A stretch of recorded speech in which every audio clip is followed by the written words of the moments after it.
Hello friends, welcome to my channel. This is CA Rakhi Agarwal. आज का हमारा टॉपिक है Indian accounting standard 101 which talks about the first time adoption of Ind-As part 2.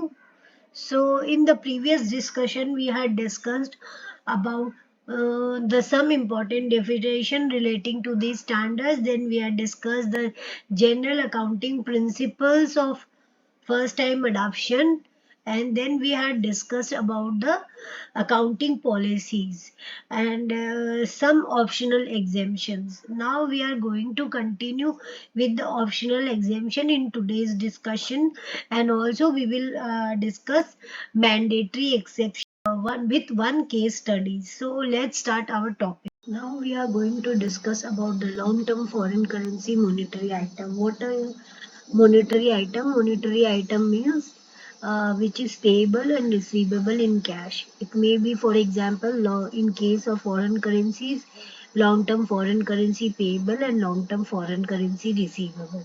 Before implementation of Ind-As, the below concept is there as per the accounting standard 11 or para 46A. Because before implementation of Ind-As, there is a concept in accounting standard 11 para 46A, which says that there is a guidance available in para 46A of accounting standard 11, that is as per the previous gap, which says that where the entity has taken loan in foreign currency and that currency is used to purchase or import depreciable capital asset.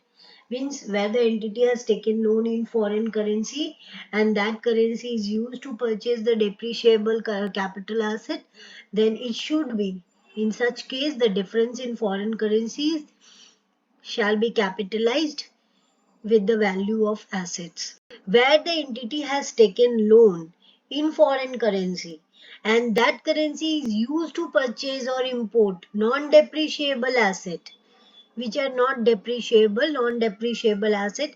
In such case, the difference in foreign currency fluctuation arises shall be recognized in FCMITDA account and will be amortized to P&L over the contract period. FCMITDA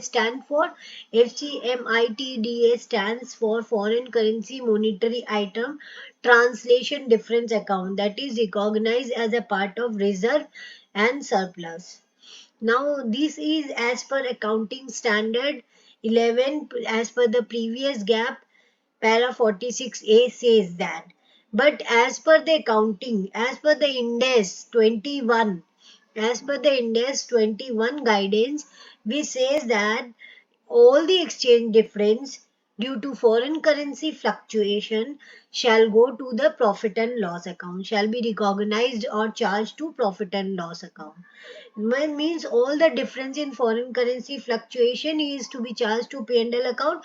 But as per the previous guidance, that is as per the previous accounting standard 11 para 46A says that if there is a if loan is taken and that loan is in order to purchase the depreciable asset, then that difference, foreign currency difference, is to be capitalized to the value of the asset.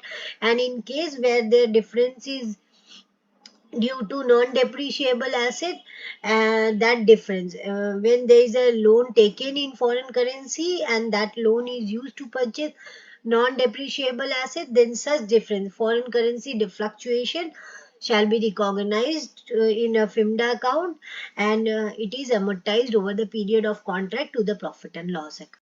Exemption under Ind-As is given as per 101. Apply Ind-As retrospectively from the beginning of the transaction, but it is not possible for the entity to apply all the transaction retrospectively. So that if the loan is taken from 10 years before the transition date, so it is not possible to restate that loan.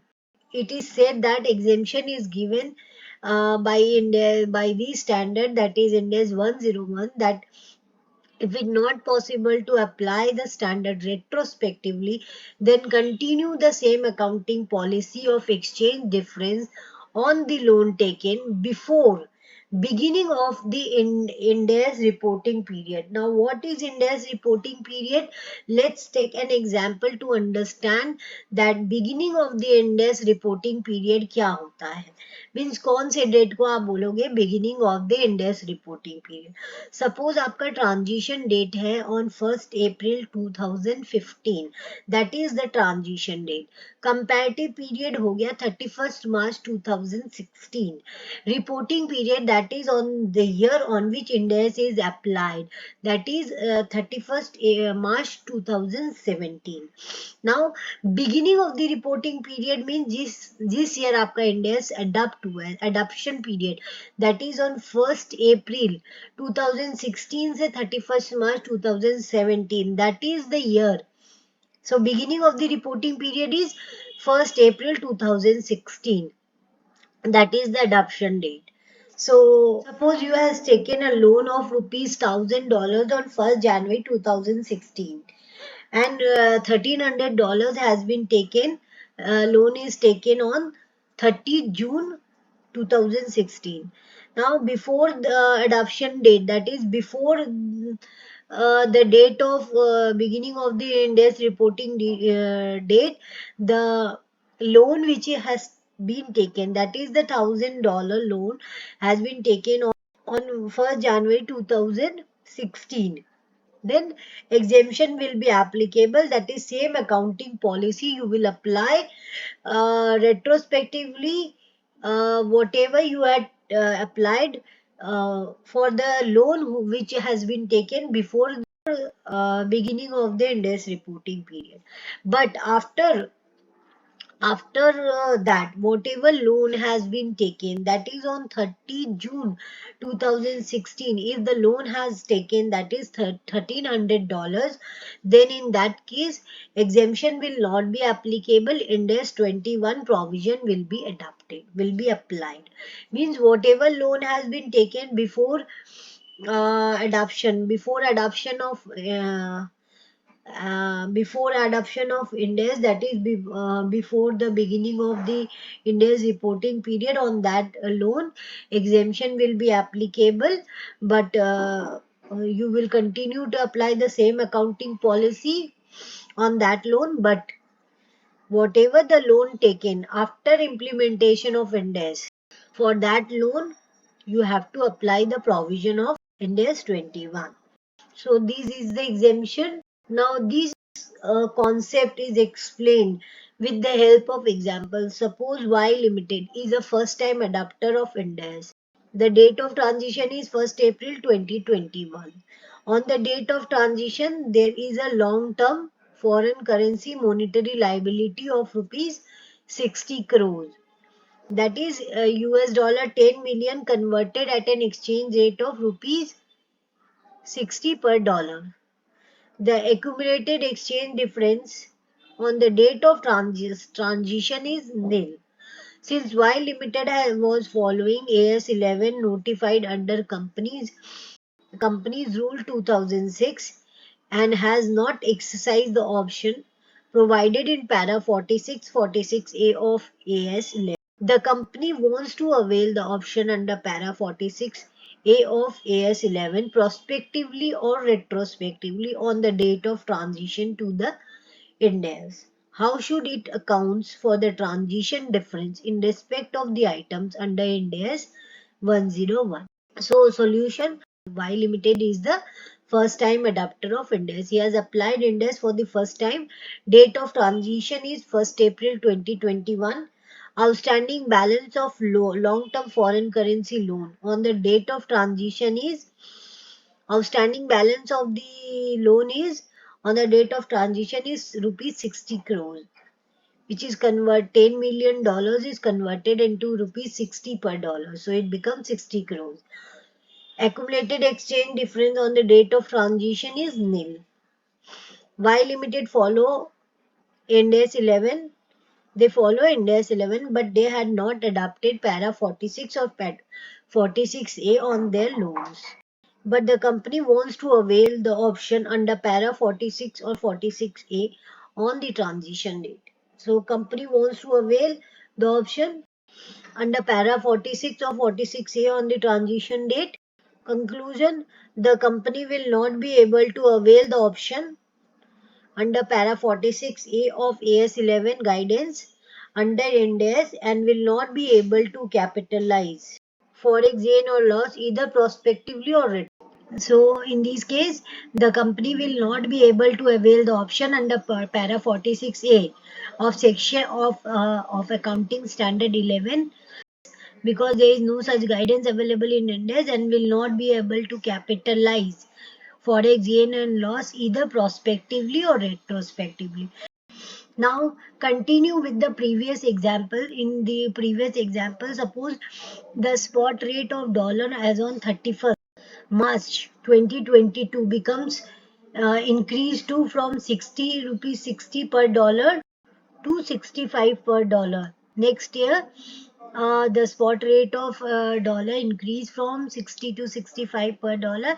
In this case, foreign currency difference is amounting to rupees because 5 per dollar. So there is 10 million. So it becomes 50 lakhs. So foreign currency difference is 50 lakhs. If the suppose there is some cases, if the entity adopt para 46A in this case, if the entity adopts a para 46A for depreciable assets, then what happen? They will capitalize to the value of assets. They should capitalize to the value of asset because in case of depreciable asset as per para 46A of AS11 it says it should be capitalized. Any foreign currency fluctuation is there, it should be capitalized to the value of asset and depreciated over the period. If the entity adopt para 46A or for purchase of non-depreciable asset, in case of non-depreciable asset, they will recognize to the FCMT MITDA account and it should be amortized over the period. If the entity do not adopt para 46A, if they do not adopt para 46A, it should be charged to profit and loss. If there is a foreign currency difference, then in this way they will account. If there is an investment in subsidiaries, associates and joint ventures on the transition date, then what happened? There are 4 exemption option available on the transition date. Investment in subsidiaries, associates and joint venture on transition date. On the transition date, if they had made an investment, if there is an investment in subsidiary, associate and joint venture on transition date, then what happened? There are 4 exemption options available on the transition date. They will recognize at cost or at carrying value or at fair value as per Ind-As 109 or at fair value on the transition date. There are 4 options available. And on the transition date, that entity will recognize the investment in subsidiaries, associates and joint venture. At cost, if they will recognize at cost, they will continue to recognize at cost. That is, what was the cost? Purchase price. Then directly attributable cost, that is total cost. Directly attributable cost means any brokerage commission, stamp duty, that is the at cost. If the company entity will recognize at a carrying value, means whatever value is there of that investments in the previous gap, they will continue to carry in the Ind-As on the transition date. That is, the previous gap carrying value is used to recognize the investment in subsidiaries associated on the transition date, because it is impossible if they will fair value that on the since the beginning of the investment before the transition date. So it is impossible because it is very tedious work, means it's a time consuming work to calculate uh, 10 years back investment, 15 years back investment before the transition date. It is next to impossible to value that investments. So if it is not possible, then they have, then option is given, exemption is given to the entity whether they will adopt at cost. They will continue to recognize that at a carrying value, that is previous gap carrying value is used to recognize that investments, or at fair value as per Ind-As 109. Fair value means on each reporting date they will do the fair value of that investments, and at fair value on the transition date, on that only one time fair, that is such fair value shall be treated as deemed cost. Means only one time fair valuation is to be done on the transition date, such fair value shall be treated as deemed cost. So note, such transition exemption is available. Such transition exemption is available on instrument by instrument. Means such transition exemption is available on instrument by instrument, like investment in subsidiaries, investment in associates, investment in joint ventures are treated as an instrument. Means they will do the transition exemption instrument by instrument, whether they will do the, means investment in subsidiary is a kind of instrument, investment in associate is an instrument, investment in joint venture is also an instrument. So such transition exemption is available on instrument by instrument, like investment in subsidiaries, investment in joint ventures, investment in associates are treated as an instrument. This concept is explained with the help of example. Suppose A Limited acquire B Limited in a business combination transaction and agrees to pay certain contingent consideration in the nature of liability. As a part of investment in separate financial statement, A Limited did not recognize the contingent consideration. Since it was not probable under Indian GAAP, and A Limited consider previous gap carrying value of investment as a deemed cost on the transition date. In that case, does the carrying amount of investment require to be adjusted for these transactions? बोलने का मतलब ये है कि A Limited ने acquire किया B Limited in a business combination transaction. A Limited has paid a contingent consideration to B Limited, which means, what do you mean by contingent consideration? Which means it depends on the occurrence and non-occurrence of the future events. It means contingent consideration depend on the occurrence and non-occurrence of the future event. Whether it happen, then only it will be arising. But under Indian GAAP, no guidance is available to recognize such contingent consideration. So they are not recognized that, and hence the company has not recognized contingent consideration in their previous GAAP. But as per Ind-As 103, which says that we will recognize contingent consideration at a fair value. Now, the company has taken the previous gap carrying value exemption because they had not recognized previously. They had taken the exemption, previous gap carrying value exemption. No adjustment shall be made in the value of investment in of contingent consideration because they had not recognized. So they had taken the exemption.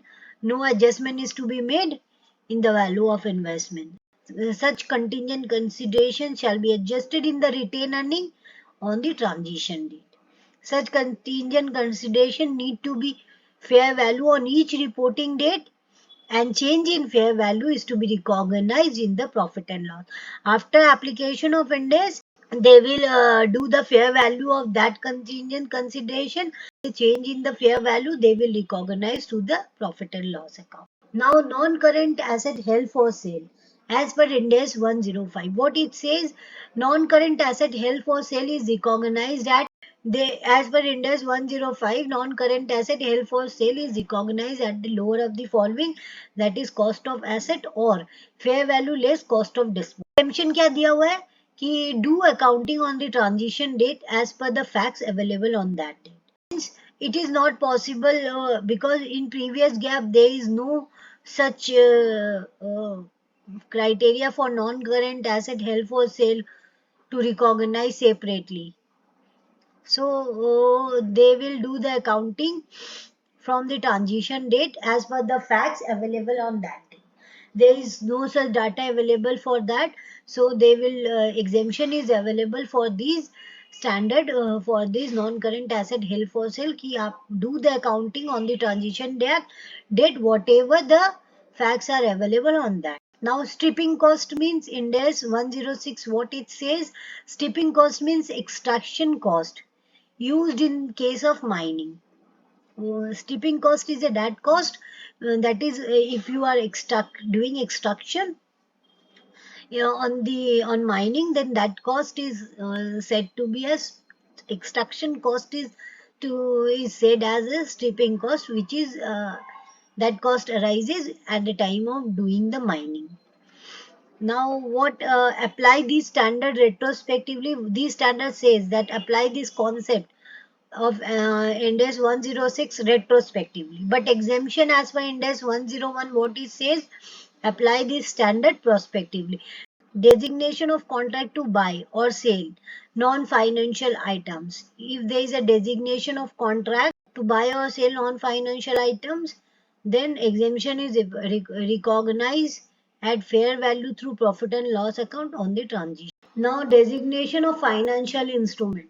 Designation of financial instrument means exemption is given.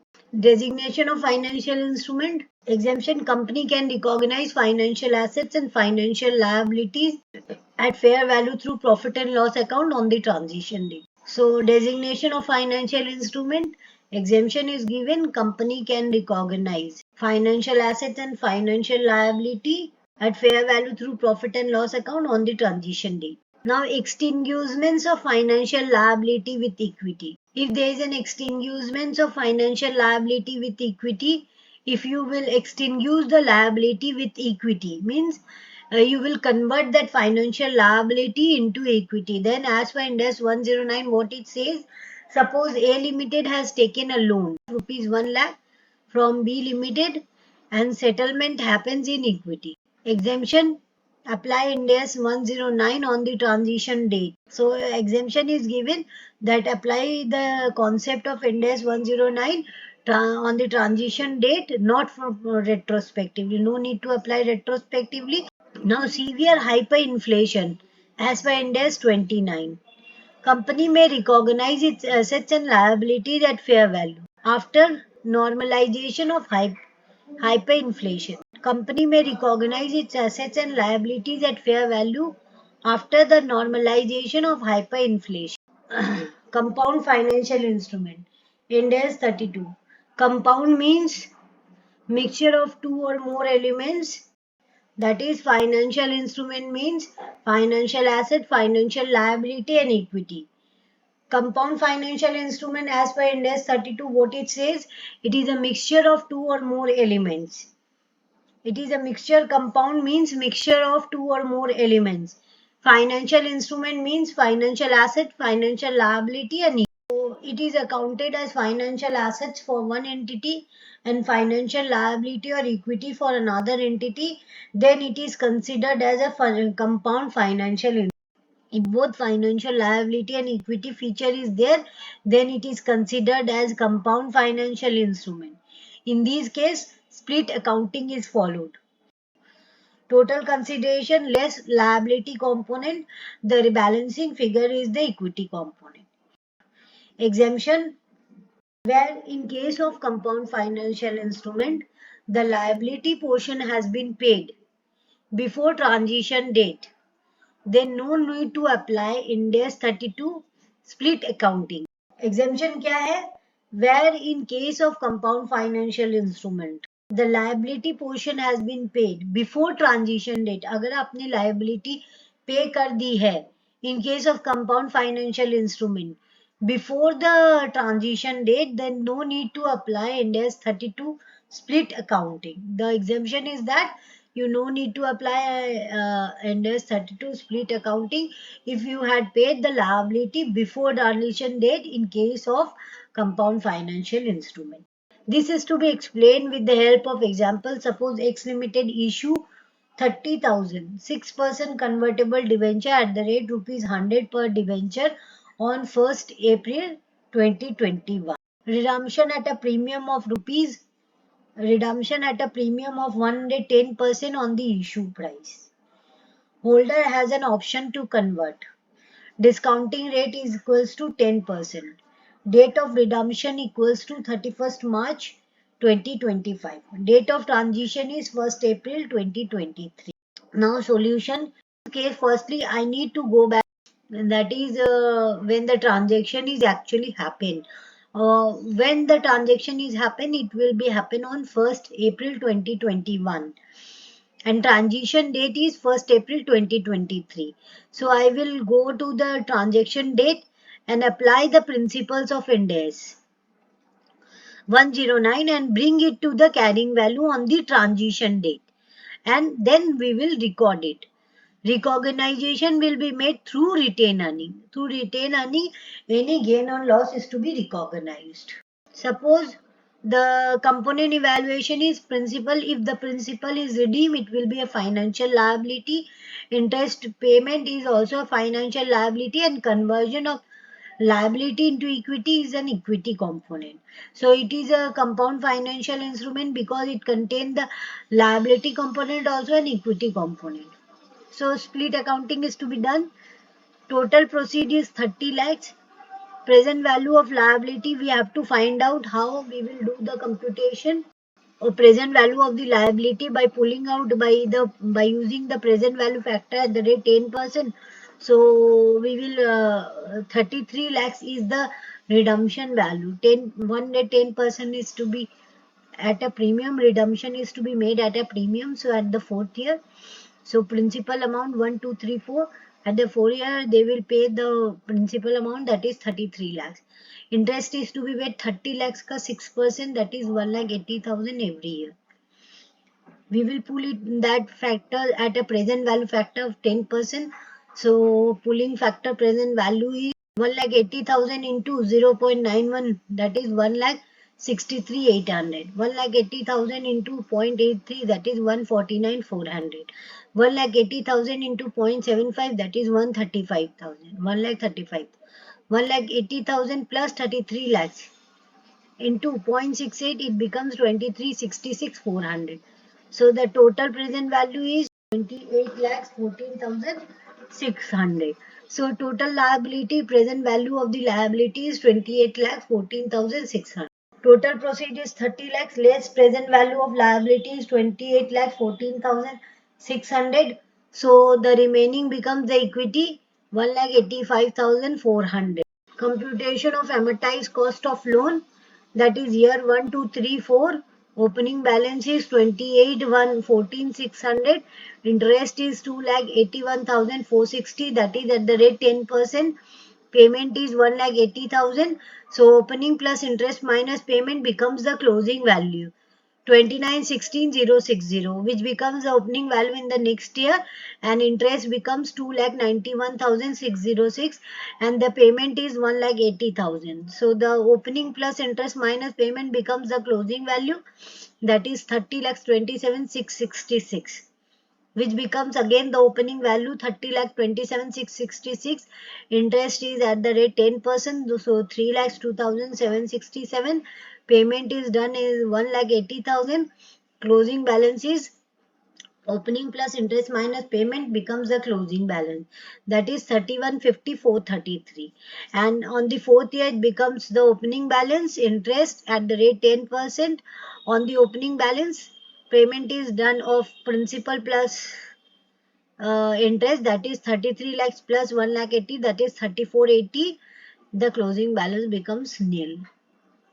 Now we will check what was the transition date, that is on 1st April 2023 is the transition.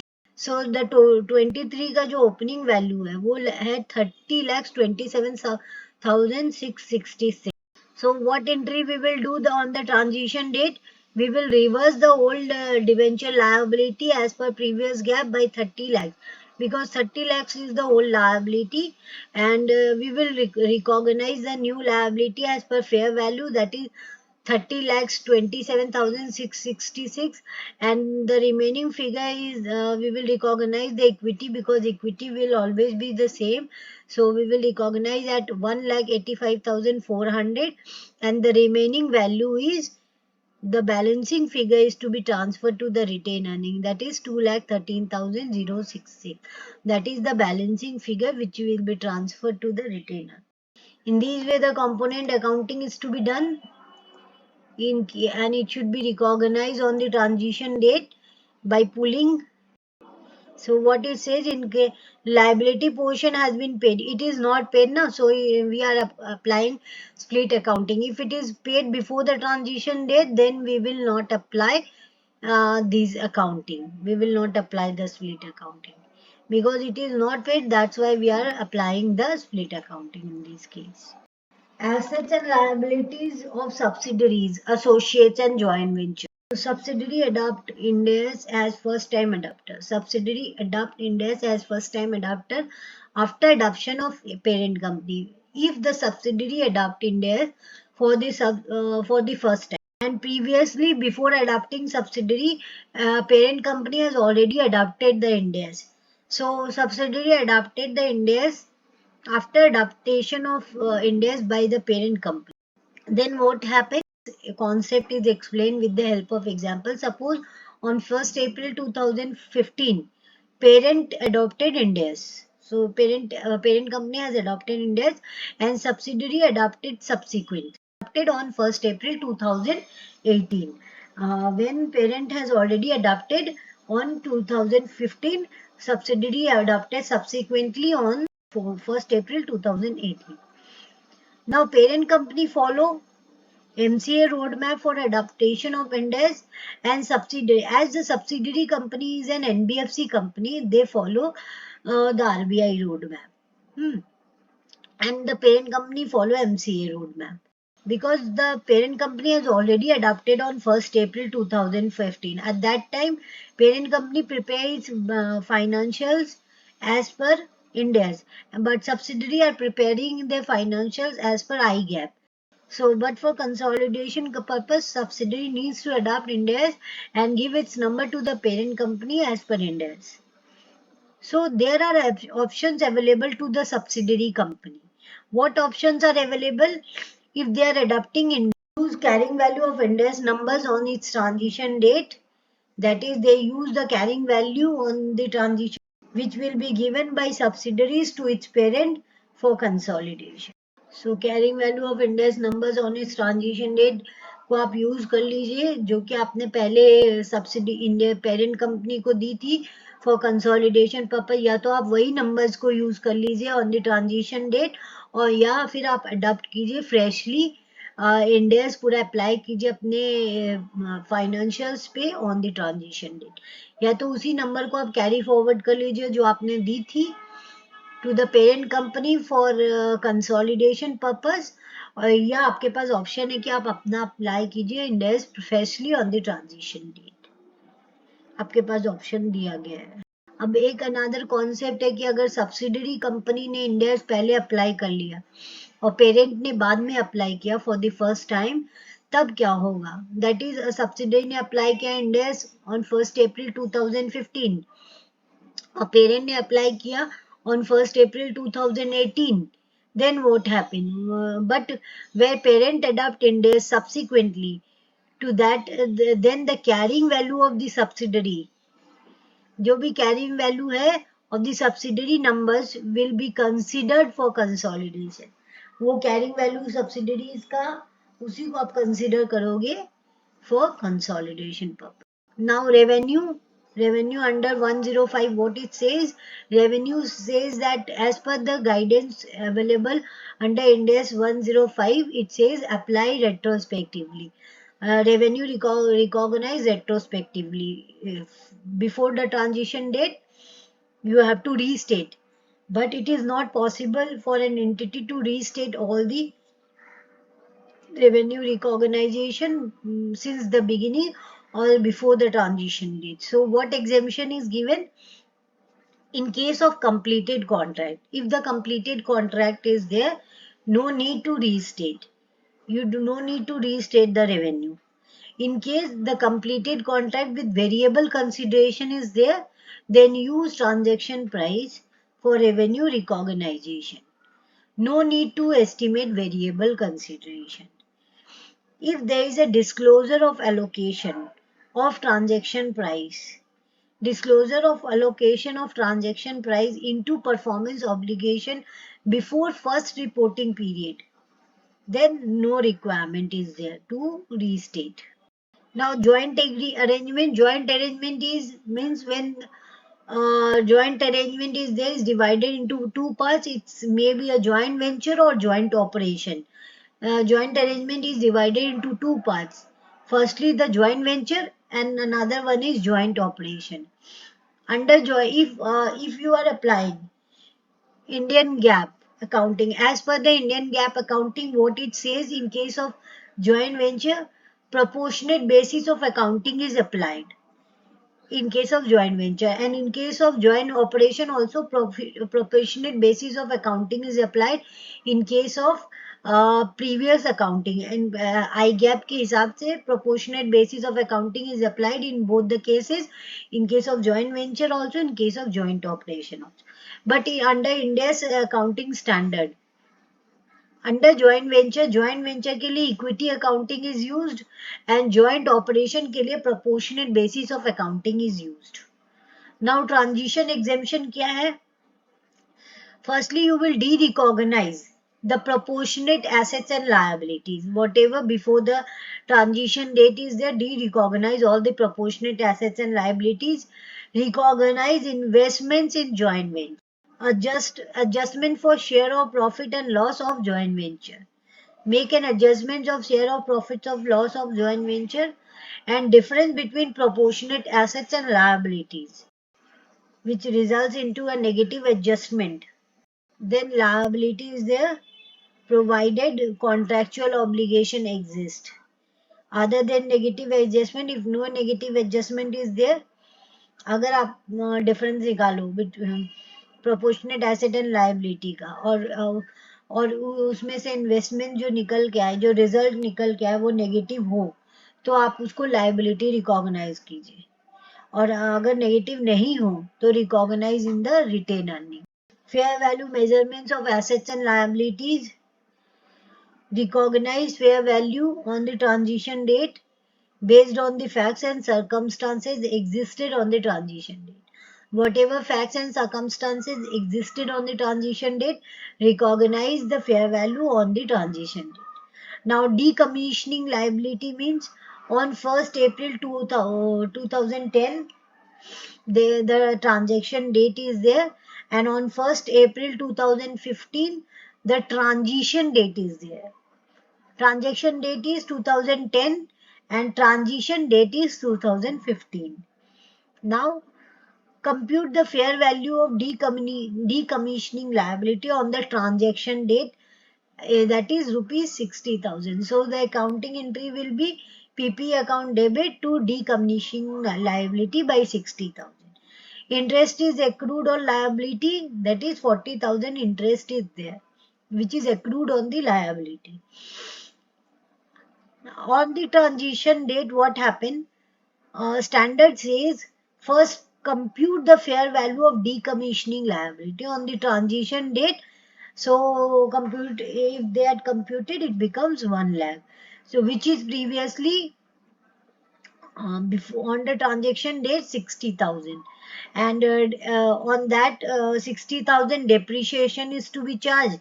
So after depreciation, after computing depreciation, it becomes the carrying value of the asset becomes reached to 40,000. Now depreciation on that is 20,000, so it becomes 60. 40 plus 20, it becomes 60.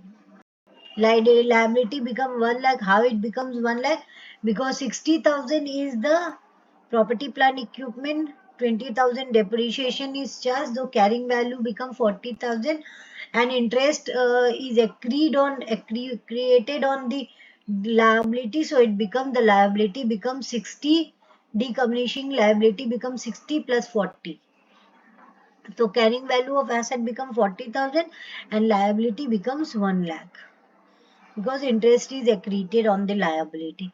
Now the accounting entry will be PP account debit by 40,000 to decommissioning liability 1 lakh, and the differential between PP and decommissioning liability, that is 60,000, is charged to retain earning, which is divided into two parts, that is 20,000 is the depreciation amount and 40,000 is the interest. These 60,000 of retain earning includes depreciation and interest. Now, what steps to be followed in decommissioning liability? Firstly, step 1, compute the fair value of decommissioning liability on the transition date. Then compute the fair value of decommissioning on the transaction date.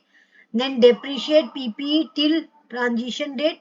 Accrete interest on liability till transition date. Record the journal entry. Now, leases Ind-As 116, that is first time adopter. What exemption? Lease liability becomes present value of future lease liability.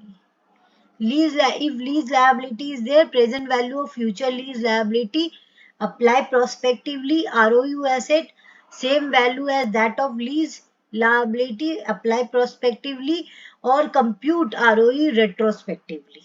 If discount is there, apply discount rate to the portfolio of leases, means apply single discount rate to the multiple leases. Now, service concession arrangement as per Ind-As 115. There are three models of service concession arrangement, that is financial asset model, intangible models, and hybrid model. These models you have to apply retrospectively as per these standard. But exemption is given under Ind-As 101. What exemption for to the first time adopter? If it is impracticable to apply service concession arrangement retrospectively, company may apply it prospectively. This exemption is given. Previous gap carrying value is also used to be carry forward. They do not want to restate, they will just carry forward the previous gap carrying value to the Ind-As on the transition date. Now, we had already discussed all the optional exemptions. There are 21 optional exemptions. Now we are going to discuss the mandatory exceptions. There are 8 mandatory exceptions and 1 case study left. So mandatory exception, what are? Mandatory means every company. Mandatory means every company has to apply these exceptions. There is no choose and pick option is available. No choose and pick option is allowed. This is mandatory for the every company. Estimate means judgment. Estimate means judgment. Example of estimates like useful life of PPE, provision for doubtful debt, provision for inventory obsolescence, discounting rate in actuarial valuation. So mandatory exceptions, company cannot change its estimate which are considered Indian GAAP unless and until those estimates are error. So estimates mean judgment, but company cannot change its estimate which are considered in Indian GAAP unless and until there is an error in estimate. They will not change. They will continue to apply this in Ind-As also. Now, derecognition of financial assets and financial liabilities. Ind-As 109, what it says, if the financial assets and financial liabilities need to be derecognized as per Ind-As, then apply the principles prospectively on the transition date. Now, hedge accounting, Ind-As 109, what it says, apply hedge accounting on the transition date only if hedge was effective in the previous gap.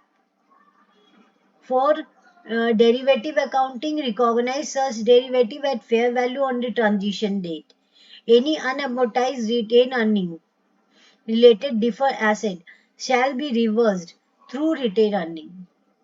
Now, classification of financial assets and financial liability. Ind-As 109, what it says, apply classification criteria of Ind-As 109 on the transition date, that is prospectively and not retrospectively. This is explained with the help of example. Suppose financial assets are classified into 3 categories, that is at amortized cost, at fair value through profit and loss account, and fair value through OCI. In case of amortized cost, what happened? Amortize the cost and recognize the interest. In case of fair value through OCI, which measures at every fair value through OCI measure at every reporting date financial assets and liabilities at fair value. And if there is a change in fair value, recognize it as other comprehensive income. In case of fair value through profit and loss account, measure at every reporting date financial assets and financial liabilities at fair value, and if there is a change in fair value, recognize it as a profit and loss account.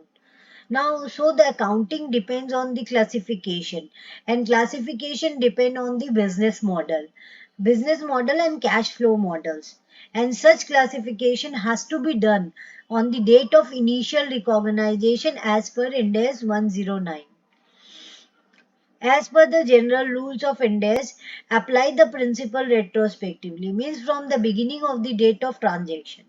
But the standard 101 give relaxation to the company that you are not required to see the business model and cash flow characteristics on the date of initial recognition for classification purpose.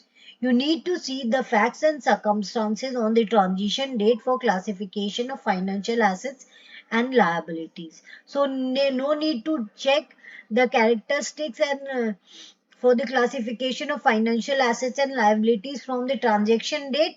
You will these standard 101 has given a relaxation that you will do the classification on the basis of the facts and circumstances available on the transition date, not from the transaction date.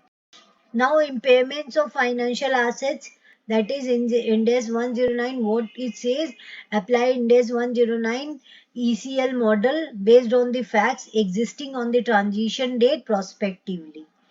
Embedded derivative Ind-As 109, under Ind-As 109, embedded derivative need to be recognized to fair value through profit and loss account.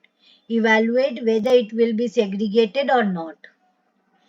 Exception, what exceptions is available, such evaluation needs to be done based on the facts available on the transition date. Now, government grants, Ind-As 109 and 20, what it says, if the government grant is interest free or below market rate of interest, then what exceptions is available? Apply Ind-As 109 and Ind-As 20 prospectively for the remaining period. But if the company has all the data and informations and the entity wants to apply retrospectively, then the company will free to apply it retrospectively. But if the data is not available, they apply these prospectively for the remaining period. This is explained with the help of example in case of prospective approach. Suppose on 1st April 2020, interest-free loan is 20 lakhs. Date of transition is 1st April 25. That is before the transition date, the entity has taken a loan or interest-free loan, government grant is available. Tenure of loan is 80 years, 8 years. Discount rate is 10%. Outstanding period from transition date becomes, now the remaining period is available from transition date is 3 years. Because loan is taken on 20 and transition date is 25 and loan is for a period of 8 years. So from the transition date, 3 years left. Now the present value we have to recognize or find out the present value on the transition date. So 20 lakhs divided by 1.10 to the power 3, because 3 years left, we have to determine present value today, what was payable after 3 years. So interest free loan today it becomes 15 lakhs 02 630, and the differential amount, that is the total loan is 20 lakhs, interest free loan, present value of loan is 15 lakhs 2630, and the differential amount becomes the government grant 4 lakh 97,370. So how interest to be passed? Firstly, we will debit the interest free loan previous as per old gap, as per Indian gap, that is by 20 lakhs. Then we will recognize the new loan, interest free loan as per Ind-As, that is 15 lakhs 02,630, and the differential amount is to be recognized to the government grant. So 4 lakh 97,370. Now talking about non-controlling interest. Non-controlling interest is one of the mandatory exception. Mandatory exception, there are 8 mandatory exceptions under these standards. So non-controlling interest is one of them. What non-controlling interest says? The concept is apply following principles prospectively. Suppose the total comprehensive income need to be allocated between the parent and the non-controlling interest. Now, if there is a change in the ownership of parent without losing control, like parent has a change in ownership, but they had not lose their control because their controlling interest has not decreased, then there is an exception on the transition date. If there is a change, that is the change on account of parent, that is parent percentage previously before transition is 60%, but after that it will be increased to 80%, and non-controlling interest is 40%, will decrease to 20%. So on transition date you have to account the changes if there is a change in parent controlling interest. If they lose the controlling interest, if the parent lose the controlling interest, then account that changes prospectively, means not retrospectively, prospectively, because loss of control on subsidiary by parent due to change of percentage from 60 to 40, because parent have previously they have a 60%, but they lose their control and their interest decreased to 40%, and NCI has non-controlling interest has increased from 40 to 60. So now in this case account the transaction prospectively. If they are the first time adopter, they applies Ind-As 103 retrospectively. Above exceptions will not be available, that is Ind-As 1110 needs to be applied retrospectively. Now illustration, a case study. We will discuss the case study. This is the elaborated case studies of all the transactions. So we will do the case study, one case study, in order to understand this standard properly. So H Limited has the following assets and liabilities as on March 31st, 23, and prepared in accordance with the previous gap. These balance sheet is prepared in accordance with the IGAP, and we have to make an adjustment and bring that value at Indian GAAP, Indian accounting standard. So property plant equipment become 1 crore 34 lakhs 50,000. Investment in S Limited becomes 48 lakhs. Trade receivable becomes 2 lakhs. Advance sales for purchase of inventory become 50 lakhs. Inventory is 8 lakhs. Cash is 49,000. Total asset becomes 2 crore 42 lakhs 99,000. Now VAT deferred loan becomes 60 lakhs. Creditor becomes 30 lakhs. Short term borrowing becomes 8 lakhs. Provisions 12 lakhs. Total liability becomes 1 crore 10,000, 1 crore 10 lakhs. Now share capital is 1 crore 30 lakhs. Reserve is 2 lakhs 99,000. Cumulative translation difference is 1 lakh. ESOP reserve is 20,000. Retained earning is 1 lakh 79,000. Total equity becomes 1 lakh 32,000 99,000. Total equity and liability is 2 lakh 42,000 99,000. The following gap differences were identified by the company on first time adoption of Ind-As with effects from 1st April 2023. In relation to PPE, the following adjustments were identified. Property plant equipment comprise of land for capital appreciation purpose costing rupees 4,50,000 and was classified as investment property as per Ind-As.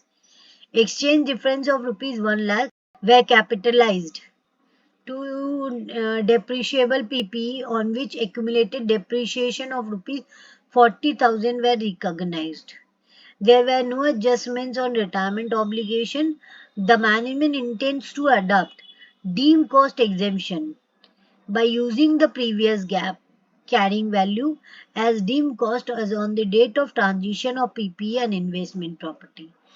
The company has made an investment in subsidiary for rupees 48 lakhs that carries a fair value of 68 lakhs as on the transition date. The company intends to recognize the investments at its fair value as on the transition date.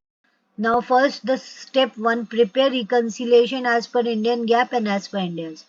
So what it says, was identified by the company as first time adoption of Ind-As with effects from 1st April 2023. Now in relation to PP, the following adjustment is made.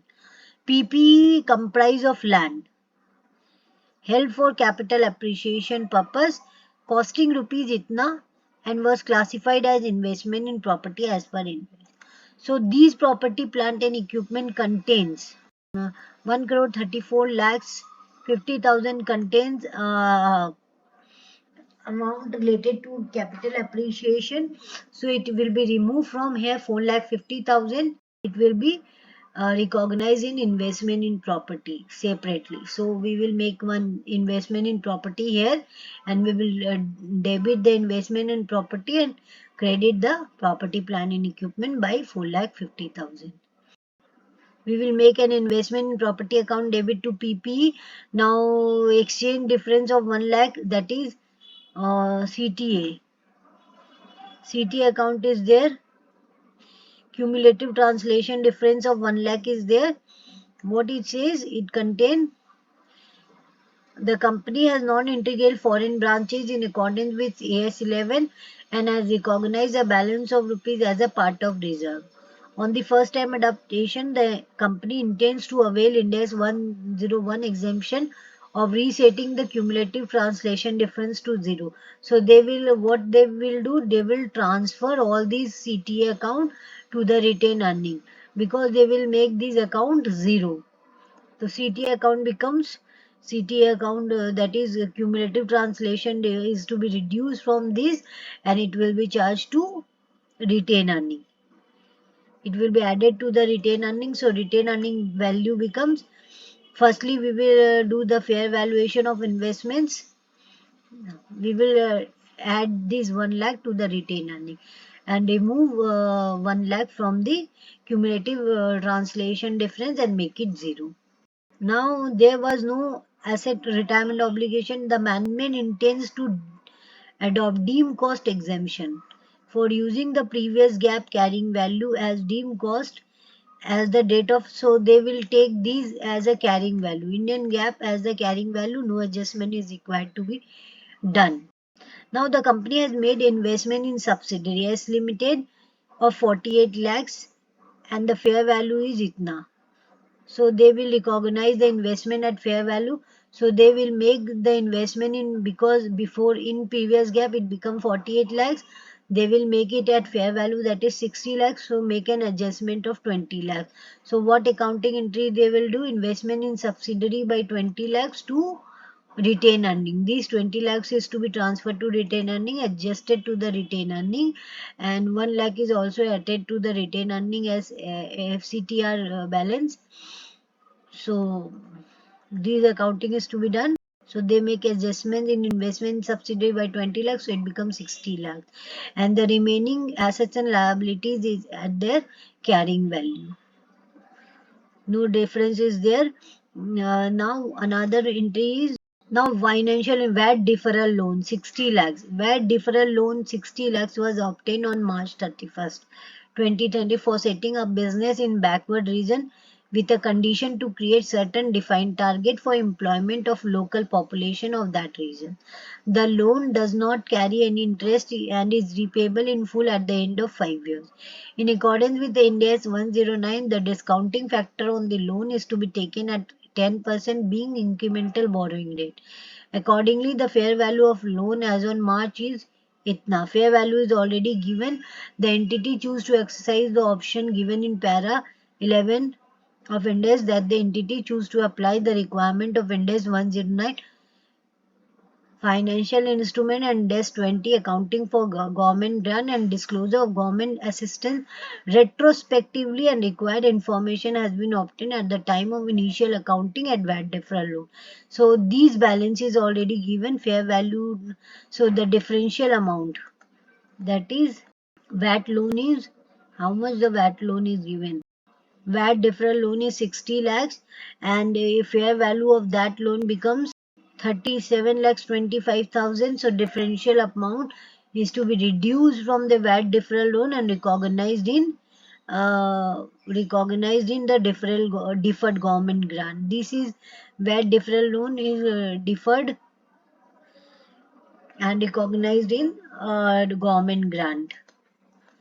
So VAT deferral loan account debit is 2274,472 to deferred government grant. So debited by loan is debited and deferred government grant is credited. Now ESOP reserve of 20,000. The company has granted 1,000 options to the employee, out of which 800 has already vested. The company follow an intrinsic value method for recognition of ESOP changes and recognize rupees 12,000 for towards the vested option and 8,000 over the period of time as ESOP charges and corresponding reserves. If the fair value method has been followed in accordance with Ind-As 102, the corresponding charge would has been 15,000 and 20,000 for the vested and unvested shares respectively. So it becomes 12,000 for the vested and 8,000 for the non-vested. What is there's 1,000 options is there, 800 are vested and 200 is non-vested. As per intrinsic value, 12,000 is charged to P&L and 8,000 is for charged to P&L as for non-vested, and for vested 12,000 is already charged. And as per fair value, 15,000 is already charged for vested, and for non-vested it becomes 9,000. 21, the 15,000 charged to P&L, 9,000. So additional 1,000 to be charged to retain earning and there is no impact. So we will charge 1,000 to the retain earning and to the ESOP reserve 1,000 and credited from the retain earning 1,000. So the retain earning balance becomes 20 lakh for investments, 1,000 is reduced. As ESOP expenses, FCTR 1 lakh is added, so it becomes 20 lakh 99,000. So retain earning becomes 20 lakh 99,000, so it becomes 2278,000. So we have to calculate. Firstly, we will put all the IGAP value, then make the adjustment as per Ind-As, and the Ind-As final figure come out, and it should be tallied. So all the assets is tallied with total asset is tallied with the total equity and liability. I think I will able to make you understand this standard in a proper way. Thanking you for watching my video. If you like, please share, subscribe my channel. Thanking you for watching.